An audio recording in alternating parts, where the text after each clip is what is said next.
중국의 월 수입 19만 원이 안 되는 사람들이 6억 명이다.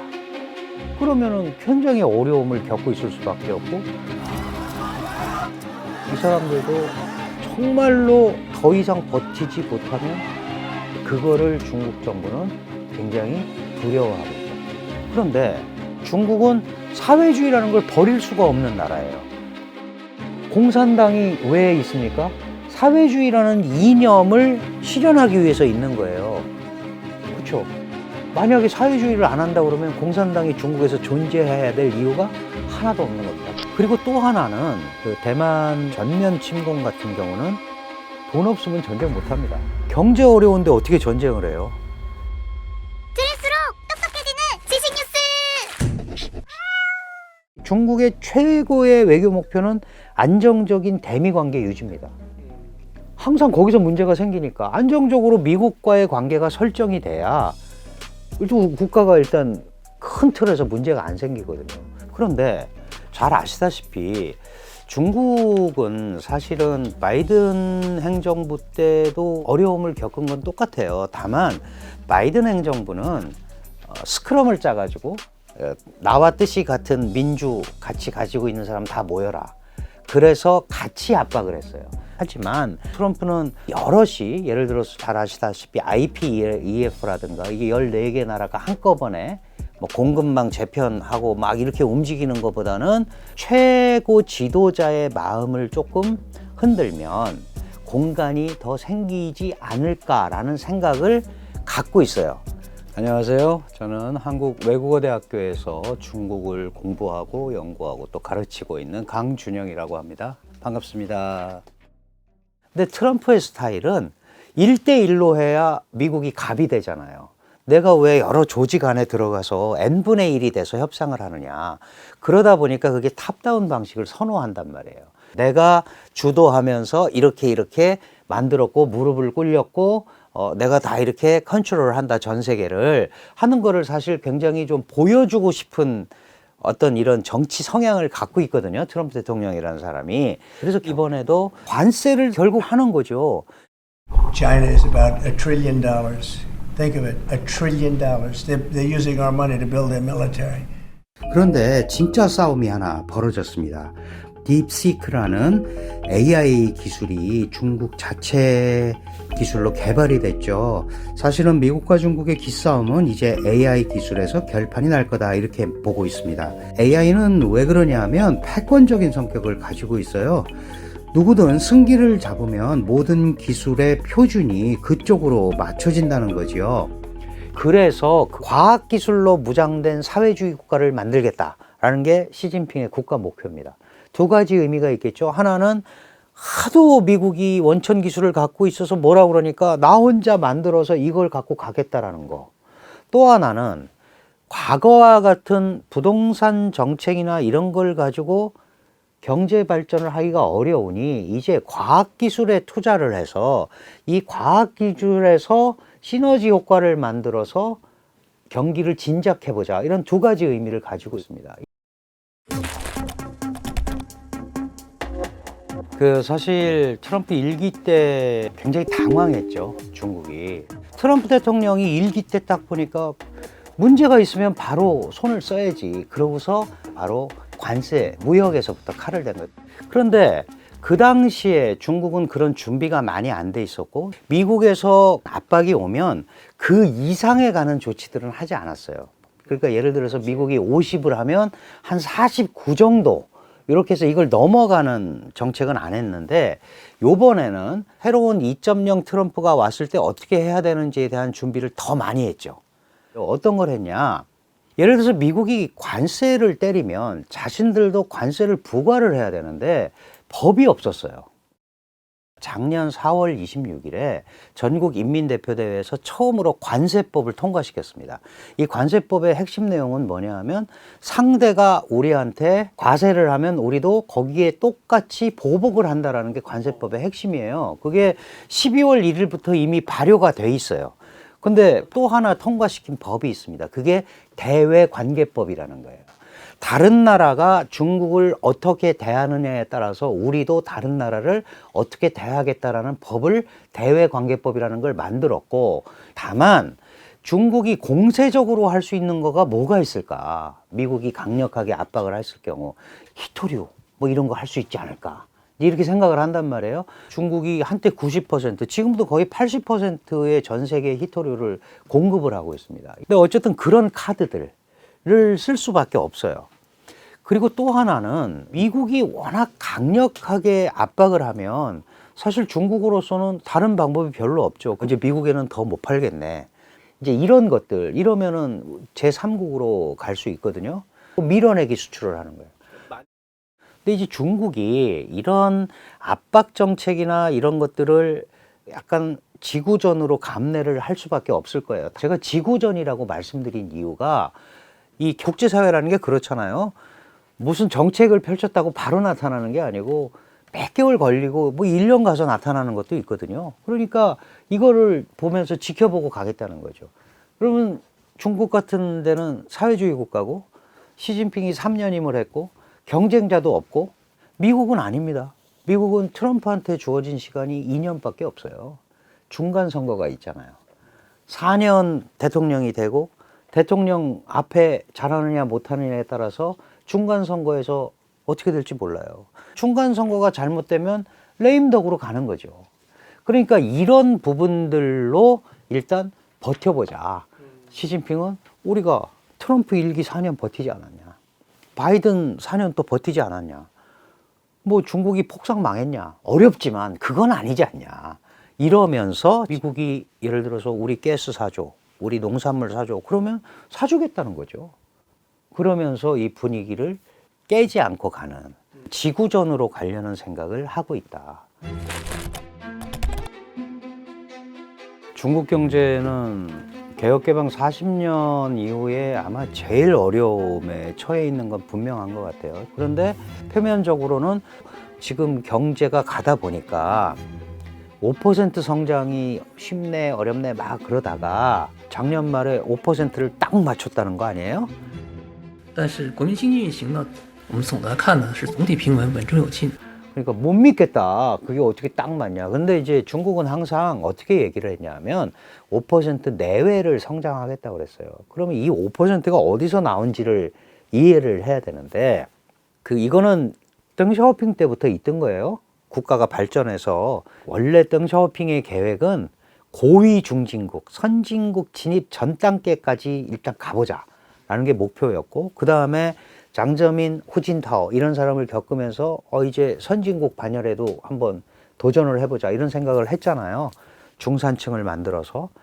이제 시진핑은 2012년에 중국의 권력을 장악을 합니다. 2012년에 당 총서기가 되고 그 다음에 국가주석이 돼서 그때 뭘 했냐면 2개의 100년이라는 유명한 걸 만들어내요. 2개의 100년이 뭐냐 하면 1921년에 중국 공산당이 창당이 됐어요. 그러니까 2021년에 첫 번째 100년을 맞을 거고, 1949년에 중화인민공화국이 만들어졌으니까 2049년에 두 번째 100년을 맞을 거다. 그럼 첫 번째 100년 때는 소강사회라고 그래서 중산층 사회의 기초를 다지고, 그 다음에 두 번째 100년에는 세계 최고의 영향력을 갖춘 국가가 되겠다. 그럼 당연히 그 앞에는 뭐가 생략이 돼 있어요? 미국을 물리치고가 생략이 된 거죠. 이게 2개의 100년이에요. 근데 100년인데 2049년까지 너무 멀잖아요. 그러니까 시진핑이 중간 단계를 하나 만들어 놨습니다. 그게 2035년이에요. 이게 사회주의 현대화 기본 완성 연도예요. 2035년. 제가 지금 이 말씀을 왜 드리냐 하면 그냥 가는 게 아니에요. 이런 큰 그림이 그려져 있는데, 아까 말씀드린 대로 2050년에 세계 최강의 국가가 되려고 역산을 해보니까 미국도 발전할 거 아니에요. 그러면 명실상부한 세계 최강의 국가가 되려고 역산을 해보니까 연 4.76%로 계속 성장을 해야 2050년에 진짜로 미국을 물리치는 거예요. 그래서 5%가 나온 거예요. 그냥 하는 얘기가 아닙니다. 그러니까 거꾸로 얘기하면 5% 내외라고 그랬으니까 4.8%, 9% 해도 괜찮은 거죠, 사실은. 계획에 의하면. 근데 이제 경제가 생물이잖아요. 그러니까 훨씬 더 큰 타격을 받을 수도 있고, 그리고 이거는 워낙 장기 계획을 세워놨던 거니까 자신들이 의도하는 대로 갈 수도 있지만 안 갈 수도 있잖아요. 그러니까 발전을 할 수 있을 때 최대한 발전을 많이 해야겠다라는 생각을 하고 하는 거죠. 어쨌든 중국은 사회주의라는 걸 버릴 수가 없는 나라예요.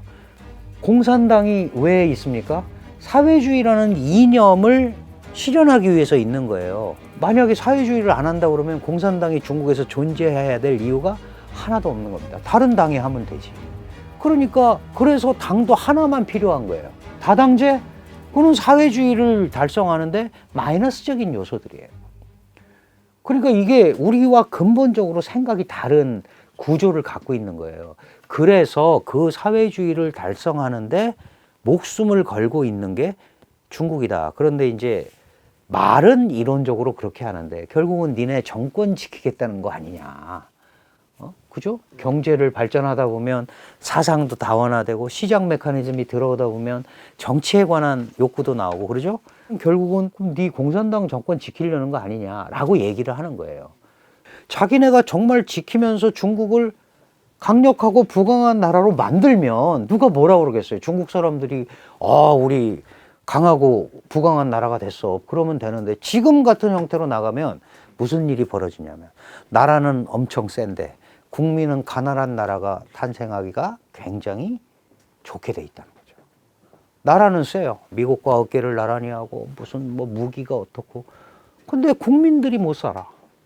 그러면 그게 제대로 된 국가일까? 라는 데 의문을 제기하는 거예요. 그러니까 자신들의 이 사회주의 달성에 대한 목표가 공산당으로 가야 된다는 건 인정을 하지만 지나치게 이념에 경도돼서 사회주의성을 강조하다 보면 창의성도 제약을 하게 되고 국민들의 자주성도 제약을 하게 되고 그렇게 되면 결국은 국민들이 위에만 쳐다보고 있어야 되는 상황이 된다. 그리고 그거는 덩샤오핑, 장저민, 호진타오 시대와는 다른 시진핑적 사회주의관이 나오면서 더 강화되는 거 아니냐. 그러면 국가는 세졌는데 백성들은 못 사는 이런 국가가 되는 게 그게 과연 진짜 부강한 국가일까? 강한 국가일까?에 대한 의문점들이 이제 서방 정치학이나 이런 데서는 계속 주장을 하는 거죠. 그러니까 미국은 그러니까 서방 발전의 통례를 따라서 국제사회하고 같이 호흡해 라고 얘기하는 거고 중국은 우리는 우리 방식으로 지금까지 잘 해왔고 앞으로도 할 수 있다라고 얘기하는 겁니다. 중국 경제적으로 이제 어렵잖아요. 말씀하셨다시피 중국 사람들의 분위기는 어떤가요? 중국 사람들도 불만이 많이 있죠. 불만이 많이 있는데 지금 표현할 수 있는 방법이 별로 없어요. 우선 항상 권위주의 정권은 이제 시민사회라는 게 형성이 안 돼 있고 그런 의견을 모으기도 굉장히 어렵잖아요. 그러다 보니까 그런 상황이 돼도 이런 의견을 표출하기가 굉장히 어렵습니다. 그리고 특히 시진핑 사회주의가 더 특별히 강조하는 거는 강력한 응집력이거든요. 그러니까 시진핑이 3년임을 하면서 제일 강조했던 게 뭐예요? Great China, 정말 위대한 국가로 만들기 위해서 미국과도 싸우고 해야 되니까 나를 밀어달라 이러고 온 거 아니에요. 근데 중간에 내가 어렵다라고 시진핑은 얘기 못한단 말이죠. 근데 그걸 바라보고 있는 중국의 백성들은 어렵잖아요. 더 큰 문제가 어디서 생겼냐 하면 중국도 빈부격차가 많이 생겼는데 윗사람들은 문제가 없어요.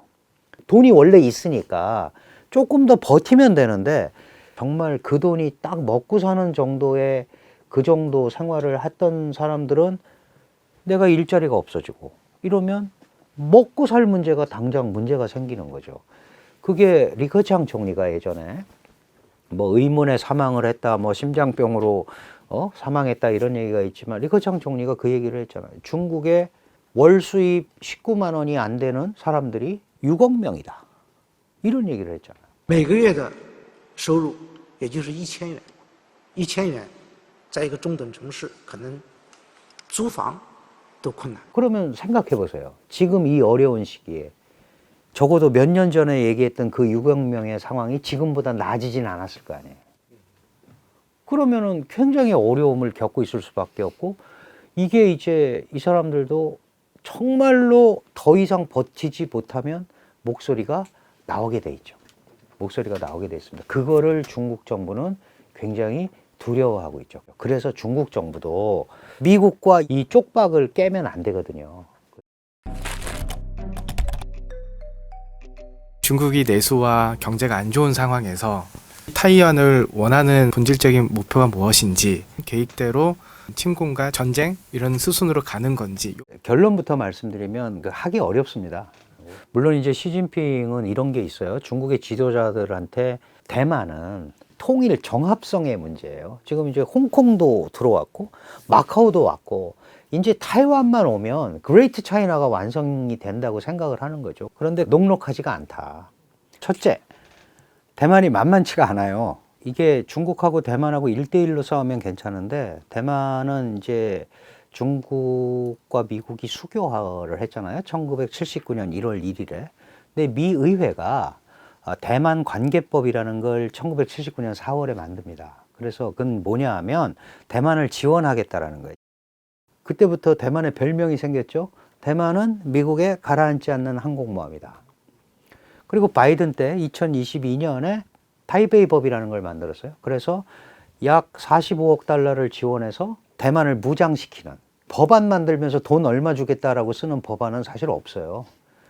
그러면 트럼프가 포기할 이유가 하나도 없는 거죠. 지도를 잘 생각해 보세요. 오키나와 열도가 쭉 있고, 그 다음에 대만 섬이 있고, 그 다음에 남중국해로 이어지잖아요. 만약에 이 대만 섬이 중국의 영향력 아래 들어가면 약 1700km의 해안선에 다른 게 접근을 못해요.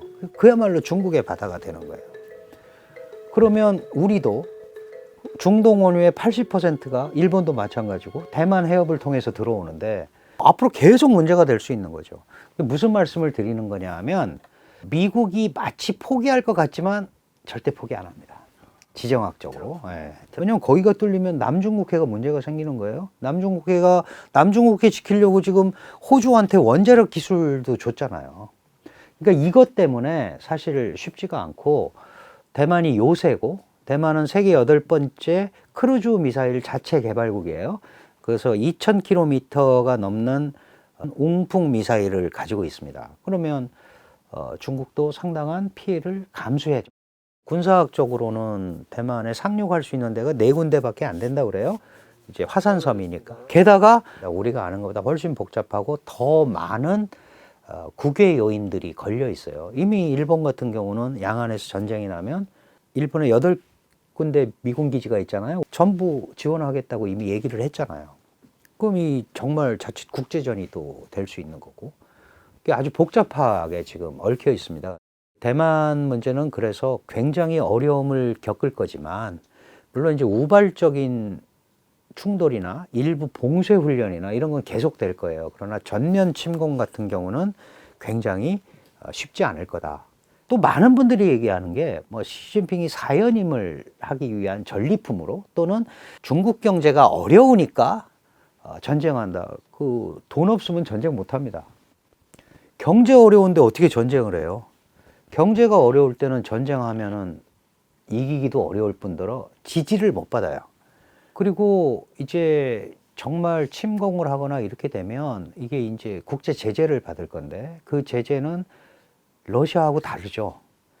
말씀드린다시피 중국은 글로벌 밸류체인의 40%를 차지하고 얽히고 설켜 있기 때문에 엄청난 타격을 입을 수밖에 없고, 그렇다면 그걸 감수하고 타이완을 지금 통일하는 게 과연 맞을까? 그러면은 권력을 더 강화하려고 그러다가 공산당의 권좌가 더 어려워질 수도 있죠. 사실 불확실한 국제관계에서 모든 일은 다 일어날 수 있고 언제든지 일어날 수 있습니다. 다만 양안 관계 같은 경우는 이게 워낙 파급력도 크고 주변에 미치는 영향이 굉장히 크게 돼 있기 때문에 중국이 시진핑이 섣불리 아마 움직이지 않을 거라고 저는 생각을 하고요. 우선 더 중요한 경제 문제에 일단은 관심을 많이 쓸 겁니다. 그러면 중국은 정치 외교적으로는 어떤 방법을 쓸 거냐 하면 트럼프의 압박은 말 그대로 비동맹국은 물론이고 동맹국까지도 건드리는 압박이에요. 적성국은 물론이고 멕시코, 뭐 캐나다 이런 데도 건드리잖아요. 그러면 이렇게 압박을 하면 동맹국들 간에 틈이 좀 생기더라. 중국은 이걸 노리고 있는 거예요. 예를 들어서 트럼프 일기 때도 주1 미군과 주1 미군 방위비, 주둔비 인상안이 나왔을 때, 야, 이거 이러다가 뭐 문제 생기는 거 아니야? 그러고 나서 사실은 이제 미국과 일본도 약간의 갈등이 있고, 우리는 약간 또 틈이 벌어진 부분이 없지 않아 있었어요. 이럴 때 중국이 이런 틈을 파고듭니다. 그래서 굉장히 아이러니하게도 사실은 일본 정부는 중국과 무슨 무역 투자에 관한 차관이나 협정이나 이런 것들이 굉장히 많이 발전했습니다. 사실 우리도 그런 공간이 조금 생겼었죠. 그러니까 지금도 마찬가지예요. 지금도 미국이 러시아 우크라이나 전쟁을 종식시킨다. 그리고 내 방식대로 해라. 라는 내 방식의 핵심이 뭐냐 하면 러시아 편을 조금 드는 거예요. 이렇게 어정쩡한 상태로 만약에 가게 되면 다른 유럽 국가들은 러시아의 위협이 전혀 감소되지가 않는 거죠. 그러면은 그것도 미국과 EU 간에 틈이 생기는 거예요. 이제 이런 것들을 우회적으로 굉장히 중국은 노린다. 트럼프가 뭐 1대1로 대화를 한다고 하지만 바이든이 해놓은 한미일 삼각협력은 트럼프도 싫다고 그럴 이유가 하나도 없는 겁니다. 그리고 원래 그 쿼드라는 거 들어보셨잖아요. 그죠? 그 인도, 호주, 그 다음에 일본, 미국, 이게 이제 쿼드인데 이 쿼드를 계속 유지하고 하는 게 이게 원래는 원작자가 아베예요. 아베가 원래 열린 뭐 인도 태평양 전략 이랬던 거를 트럼프가 어이구 괜찮다. 그래서 중국 압박 전략으로 그거를 마지막에 했고 이거 가지고 조금 부족하다고 생각한 바이든이 오커스라는 걸 만드는 거예요. 영국, 호주, 미국 이렇게 셋이. 그러니까 이런 망들은 트럼프가 볼 때도 아주 괜찮거든요. 그러면 중국 입장에서는 지금 그 안에 갇혀 있는 거잖아요. 그럼 이걸 뚫고 나와야 될 거 아니에요. 지금까지 뚫고 나오는 전략은 1대1로 전략밖에 없는 거예요. 그리고 이 중국이 볼 때 동쪽, 그러니까 이 태평양 쪽은 미국이 딱 있으니까 이쪽으로 나오기가 너무 어려워요. 그러니까 서진 전략을 펼친 거예요. 그게 1대1로 전략입니다. 그러면 이제 이것도 쭉 가가지고 결국은 어디서 만나요? 유럽과 아프리카에서 만나는 거예요. 그러니까 이거를 이거 막으려고 사실은 영국도 끌어들이고, 그러니까 영국이 가니까 프랑스가 우리는 왜 안 껴줘? 독일은 왜 안 껴줘? 이러고 달려든 거예요, 지금. 그러면 중국은 사면초가가 됐잖아요. 중국 입장에서는 최대한의 많은 우군을 확보를 해야 되는데, 지금 제일 가깝게 확보할 수 있는 우군이 아프리카입니다. 중국도 그렇게 작년에 어려운데도 67조의 원조를 해주겠다. 내가 해줄 테니까 내 편 해라. 그리고 뭐 건설해주고 엄청나게 하잖아요. 근데 역시 키는 어디예요? 자기네가 살고 있는 동아시아 지역입니다. 이 지역에서 잘 지내지 않으면 안 되는 거예요. 그러니까 지금 어떤 형태로든 간에 시진핑이 트럼프하고 모양을 만들고 자기네가 이쪽에서 잘 오거나이즈를 하고 있다라는 거를 보여줘야 되거든요. 한중 관계에 대한 흐름을 좀 안정적으로 가져가고 싶다라는 생각을 하는 거죠. 그래서 이 전체적인 흐름을 우리가 잘 읽고 움직이는 게 굉장히 중요하지 않을까 이렇게 생각을 합니다. 오늘 교양이를 부탁해는 여기까지입니다. 고맙습니다.